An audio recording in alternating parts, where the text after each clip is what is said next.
स्वागत है आप सभी का हमारे चैनल एजुकेशनल रिसर्च पर। और आज हम जेटेड एसएसटी प्रैक्टिस सेट 2 आप लोग के बीच में लेकर आए हैं। तो आशा करते हैं आप सभी बहुत अच्छे से तैयारी कर रहे होंगे। तो सबसे पहले हम 20 प्रश्नों को हल करेंगे, जो कि हमारे जो एग्ज़ाम होने वाला है उनके लिए काफ़ी मददगार साबित होने वाला है। तो इसमें से प्रश्न संख्या 1 क्या कह रहा है कि गायत्री मंत्र सावित्री का उल्लेख किस ग्रंथ से में है। तो गायत्री मंत्र का जो उल्लेख है वो है ऋग्वेद में है। ऑप्शन नंबर ए इसका करेक्ट आंसर हो जाएगा। ऋग्वेद यानी कि कुल वेदों की संख्या 4 है, जिसमें से पहला जो हमारा वेद है, सबसे पुराना वेद, वो ऋग्वेद है। इसके अलावा यजुर्वेद, सामवेद, अथर्ववेद ये सभी उनके पार्ट्स हैं। क्वेश्चन नंबर 2 कह रहा है पुरातात्विक साक्ष्यों से नवपाषाण काल के किन विशेषताओं के प्रमाण मिले हैं। तो यहाँ पे ऑप्शन दिया गया है। ए में कह रहा है कि सर्वप्रथम कृषि कर्म प्रारंभ हुआ, बी कह रहा है अग्नि का प्रयोग आरंभ हुआ, और सी कह रहा है सर्वप्रथम कुंभकारी प्रथा आरंभ हुआ। तो इनका जो करेक्ट आंसर होगा वो क्या हो जाएगा, ऑप्शन नंबर डी में जो दिया उपरोक्त सभी हो जाएगा करेक्ट आंसर। और वैसे आप लोगों को बता दें कि आग की खोज नियंडरथल मानव के द्वारा किया गया था। कहाँ से? नियंडरथल घाटी में। क्वेश्चन नंबर 3 कह रहा है कि सिंधु सभ्यता में प्रयुक्त पद ब्रासिक जुंसी किस विषय से संबंधित है। तो ब्रासिक जुंसी जो संबंधित है वो किससे संबंधित हो जाएगा। यहाँ पे ऑप्शन में भी दिया गया गेहूं की किस्में, कपास और तरबूज, सी में है तारबूज और मटर, और डी में है उपरोक्त में से सभी। तो 3 का जो करेक्ट आंसर हो जाएगा वो ऑप्शन नंबर डी हो जाएगा। यानी इसका जो संबंध है गेहूं की किस्में, कपास और तारबूज मटर ये सभी से होगा। तो डी इसका करेक्ट आंसर हो जाएगा। प्रश्न संख्या 4 कह रहा है कि चंद्रगुप्त मौर्य का प्राण त्याग स्थल श्रवण बेलगोला किस राज्य में स्थित है। तो ये स्थल कहाँ पे? कर्नाटक में है। चंद्रगुप्त मौर्य के बारे में बता दें तो ये 322 ईसा पूर्व में गद्दी पर बैठा था, और ये मौर्य वंश के संस्थापक थे।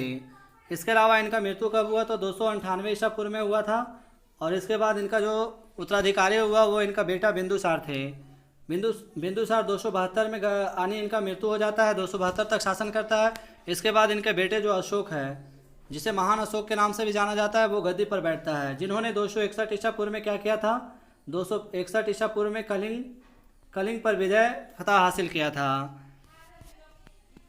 अशोक का काल अगर पूछा जाए तो 272 से 232 ईसा पूर्व। वहीं कश्मीर में श्रीनगर की स्थापना किस शासक ने की थी। श्रीनगर की स्थापना तो सम्राट अशोक के द्वारा की गई थी, जो कि ऑप्शन नंबर 5 का हमारा करेक्ट आंसर हो जाएगा। अशोक के बारे में बताया था कि जिन्होंने कलिंग युद्ध 261 ईसा पूर्व में जीता था, और मौर्य साम्राज्य के तीसरे शासक थे। क्वेश्चन नंबर 6 का रहा मिलिंदा पन्हो है, ये क्या है? मिलिंदा पन्हो क्या है? तो मिलिंदा पन्हो जो है वह बौद्ध साहित्य है। बौद्ध साहित्य मिलिंदा पन्हो को कहा गया है।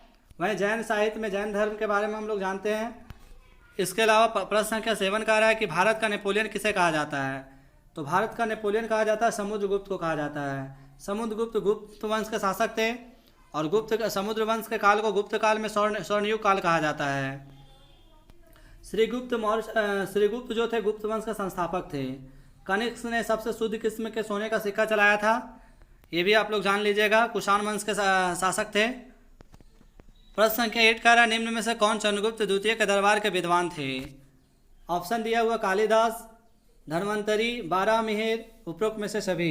8 का जो करेक्ट आंसर हो जाएगा ऑप्शन नंबर डी हो जाएगा। ये सभी जो थे चंद्रगुप्त द्वितीय के दरबार के विद्वान थे। चंद्रगुप्त द्वितीय जो गुप्त वंश से थे, और इनके दरबार में अष्टदिग्गज भी थे। प्रश्न संख्या 9 कह रहा है गुप्तकालीन चित्रकला का सर्वोत्तम उदाहरण अजंता की गुफाएं स्थित है। तो अजंता की गुफाएं कहाँ स्थित है? सिकंदराबाद, औरंगाबाद, जहानाबाद, फैजाबाद। 9 का जो करेक्ट आंसर हो जाएगा ऑप्शन नंबर बी हो जाएगा, औरंगाबाद में स्थित है। प्रश्न संख्या 10 कह रहा है राजसिंह शैली का संबंध किस क्षेत्र से है। राजसिंह शैली का संबंध जो है ऑप्शन है मंदिर से निर्माण, साम्राज्य निर्माण, धर्म निर्माण और चित्रकला। तो 10 का जो करेक्ट आंसर हो जाएगा इसका ऑप्शन नंबर ए हो जाएगा कि राजसिंह शैली जो है मंदिर निर्माण से संबंधित है। नेक्स्ट प्रश्न संख्या 11 कह रहा है हिंदू विधि की पुस्तक मिताक्षरा की रचना किसने की थी। तो मिताक्षरा के लेखक कौन है? विक्रमादित्य, ज्ञानेश्वर, बिल्हन, अश्वघोष। करेक्ट आंसर इसका क्या हो जाएगा? विज्ञानेश्वर हो जाएगा। मिताक्षर किसके द्वारा लिखा गया है? तो विज्ञानेश्वर के द्वारा लिखा गया है। अब हम प्रश्न संख्या 12 को देखेंगे कि सबसे बड़ा बौद्ध स्तूप सांची का महास्तूप स्थित है। तो सांची कहाँ पे स्थित है ये हम लोग को बताना है। ऑप्शन है नेपाल, बिहार, मध्य प्रदेश, महाराष्ट्र। प्रश्न संख्या 12 का जो करेक्ट आंसर होगा मध्य प्रदेश यानी कि भोपाल में स्थित है, और भोपाल से 20 मील की दूरी पर ये सांची का स्तूप बना हुआ है। अब हम प्रश्न संख्या 13 को देखेंगे, जिसमें से कह रहा है कि महात्मा बुद्ध के पूजार्थक स्तूप को क्या कहा जाता है। तो महात्मा बुद्ध के पूजार्थक स्तूप को क्या कहा जाता है? वेदिका, हर्मिका, चैत्यगृह, मेधी। तो 13 का जो हमारा करेक्ट आंसर हो जाएगा ऑप्शन नंबर सी हो जाएगा, चैत्यगृह कहते हैं, यानी कि महात्मा बुद्ध के जो पूजार्थक स्तूप है उसको चैत्यगृह कहा जाता है।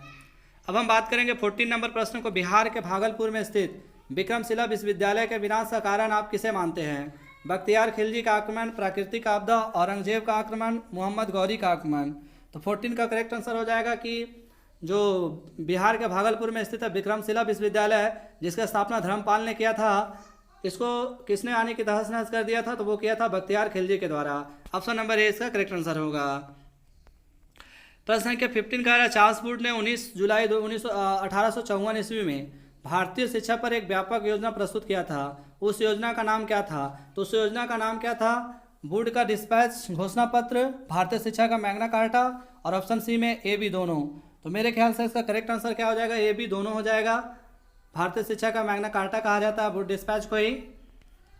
नेक्स्ट है प्रश्न संख्या 16 का रहा है कि वुड डिस्पैच में कितने अनुच्छेदों का प्रस्ताव था। बड़ा ही अच्छा प्रश्न है और जेटेट में ये प्रश्न पूछे भी गए हैं। प्रश्न संख्या 16 है उसका करेक्ट आंसर क्या हो जाएगा? कुल 100 अनुच्छेद थे। ऑप्शन नंबर 20 का करेक्ट आंसर होगा। प्रश्न संख्या 17 कह रहा है भारत में वुड डिस्पैच लागू करने की अंग्रेजों की मंशा क्या थी? भारत में पाश्चात्य शिक्षा का प्रसार, देशी भाषा का विकास, वैदिक शिक्षा का प्रसार, क्षेत्रीय भाषा का विकास। तो 17 का correct answer option number A हो जाएगा। वुड डिस्पैच लागू करने का क्या उद्देश्य था? भारत में पाश्चात्य शिक्षा का प्रसार करना। प्रश्न संख्या 18 का रहा, पराधीन भारत के किस वायसराय ने मैकाले की शिक्षा नीति को देशी भाषाओं के विरुद्ध बताया था? ऑप्शन है Lord Dalhousie, Lord Curzon, Lord Wellesley और लॉर्ड कॉर्नवालिस। तो वो वायसराय कौन थे? लॉर्ड कर्जन थे। लॉर्ड कर्जन जिन्होंने 1905 ईस्वी में बंगभंग यानी कि बंगाल का विभाजन किया था। साथ ही लॉर्ड डलहौजी के बारे में आप लोग को पहले प्रैक्टिस सेट में बताए थे कि 1848 से 1856 तक शासन किया था, और ये भी आप लोग को बता दिए थे कि सबसे पहले जो रेलवे चलाया गया था भारत में 1853 ईस्वी में, इसी के काल में चलाया गया था। कहाँ? बम्बई से थाने चलाया गया था। इसके अलावा इन्होंने ही सतारा राज्य वगैरह ये सबको आने की हड़प नीति के तहत में ब्रिटिश राज में मिला लिया था। नेक्स्ट है 19 नंबर प्रश्न का है, किस योजना की रिपोर्ट के आधार पर 6 से 11 वर्ष के बच्चों के लिए सर्वप्रथम निःशुल्क और अनिवार्य शिक्षा देने की व्यवस्था की गई थी? तो यह किस आयोग के द्वारा की गई थी? वार्धा योजना, सैडलर आयोग, सार्जेंट योजना या फिर वुड डिस्पैच। तो 19 का करेक्ट आंसर हो जाएगा ऑप्शन नंबर सी हो जाएगा। सार्जेंट योजना के तहत में 6 से 11 वर्ष के बच्चों के लिए निःशुल्क शिक्षा देने का व्यवस्था की गई थी। प्रश्न संख्या 20 और आखिरी प्रश्न है आज का प्रैक्टिस सेट 2 का, अंग्रेजों के संरक्षण में बनने वाला भारत का पहला मुगल बादशाह कौन था? तो अंग्रेजों के संरक्षण में बनने वाला पहला मुगल बादशाह जो था वो था अकबर द्वितीय, जो कि ऑप्शन नंबर डी में दिया गया है। तो डी इसका करेक्ट आंसर हो जाएगा। वैसे अकबर द्वितीय मुगल साम्राज्य से संबंधित है। मुगल वंश के संस्थापक आप लोग को बताए थे बाबर थे, और बाबर जो 1530 में इनका मृत्यु हो गया था। बाबर ने अपनी आत्मकथा तुर्की भाषा में लिखा था। तुजू के बाबरी के लेखक बाबर ही है। इनके बेटे का नाम हुमायूं था। हुमायूं का बेटा का नाम अकबर, अकबर के बाद जहांगीर, जहांगीर के बाद शाहजहां, शाहजहां के बाद औरंगजेब, और औरंगजेब का 1707 ईस्वी में मृत्यु हो जाता है।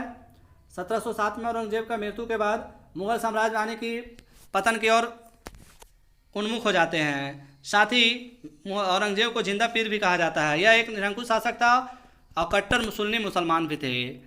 तो आज का हमारा प्रैक्टिस 2 में आज हमने 20 प्रश्नों को हल किए हैं। आप लोग जितना ज़्यादा हो सके वीडियो को देखें, और वीडियो अच्छा लगा तो लाइक, सब्सक्राइब, शेयर करना ना भूलें। नेक्स्ट हम प्रैक्टिस सेट 3 आप लोग को बहुत जल्द ही लेकर आएंगे। धन्यवाद।